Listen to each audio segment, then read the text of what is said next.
ভারত হচ্ছে আন্তর্জাতিক সন্ত্রাসী এবং একটা ব্যর্থ রাষ্ট্র। আমাদের সীমান্তে 1200 লোককে তারা গুলি করে মারছে, কারণ হচ্ছে তাদের রাষ্ট্রীয় পলিসি হচ্ছে সীমান্তে বাংলাদেশি দেখা মাত্র গুলি করবা। ভারতের ব্যাপারে মানে আমরা এই কথাগুলো বলতে আমাদের মিডিয়ায় আমরা লজ্জা পাই কেন?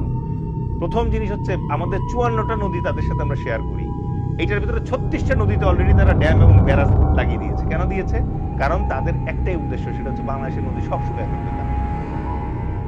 ওই একটাই কষ্ট যে সিকিম এবং হায়দ্রাবাদের মতো যেহেতু তোদেরকে আমরা দখল করতে পারি নাই, সুতরাং তোদেরকে আমরা শুকিয়ে ফেলবো।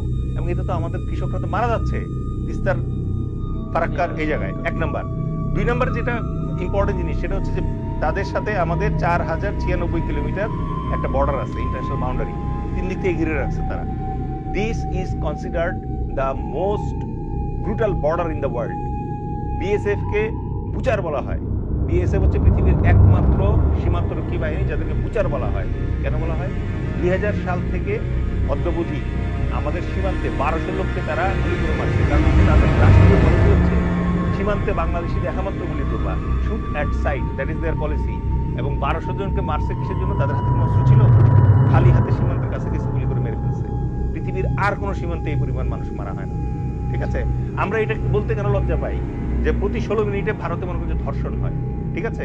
1947 সালে ভারত স্বাধীনতা লাভ করেছে, তারপর থেকে অদ্যাবধি তারা গোয়া দখল করেছে, সিকিম দখল করেছে, হায়দ্রাবাদ দখল করেছে। এই 3টা রাষ্ট্রের যদি আপনার ভূমি যোগ দেন তাহলে বাংলাদেশের চেয়ে সাইজে বড়। এরকম একটা প্রতিবেশী যখন পাশে থাকে তখন তো আমাদের আতঙ্কিত হওয়ার যথেষ্ট কারণ আছে। মুসলমান নিধন চলছে ক্রমাগতভাবে ওইখানে। এবার আসি হচ্ছে ট্রেড এন্ড কমার্সের ব্যাপারে। $16 বিলিয়ন ব্যবসা তারা করে আর $2 বিলিয়ন ব্যবসা আমরা করি তাদের সাথে।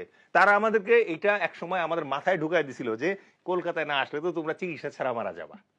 2 নাম্বার যে ভয়ঙ্কর জিনিসটা ঢুকাই দিছে সেটা হচ্ছে ভারতের বোটকা বোটকা পেঁয়াজ যদি তুমি না কিনো তাহলে তো তুমি পেঁয়াজ ছাড়া তরকারি খেতে হবে তোমাকে। Try to understand this.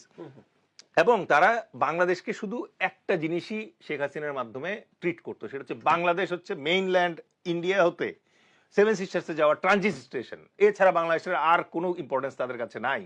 এবং এইটা এনশিওর করার জন্য ওই যে শেখ হাসিনা বলছে ভারতকে যা দিয়েছি তা আজাবুন মনে রাখবে, তো ভারত তো আসলে মনে রাখছে। শেখ হাসিনাকে তো আশ্রয় দিয়েছে, তার পুরা দলকে আশ্রয় দিয়েছে ইন্ডিয়া।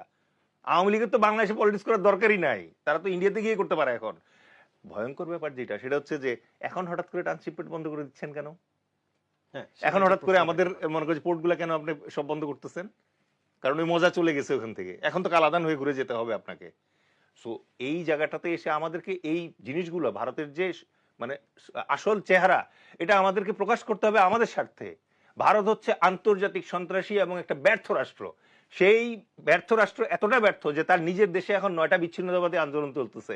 আর ওরা ফান্ডিং করে কাকে? কুকিচিন আর্মিকে। ওরা ফান্ডিং করে কাকে? আমাদের এক্স শান্তি বাহিনী যারা আছে তাদেরকে। রাইট?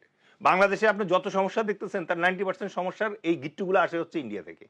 কার মাধ্যমে আসে? রয়ের মাধ্যমে আসে। রয়ের স্টেশন চিফ এখনো মনে করেন যে ইনট্যাক্ট বাংলাদেশে।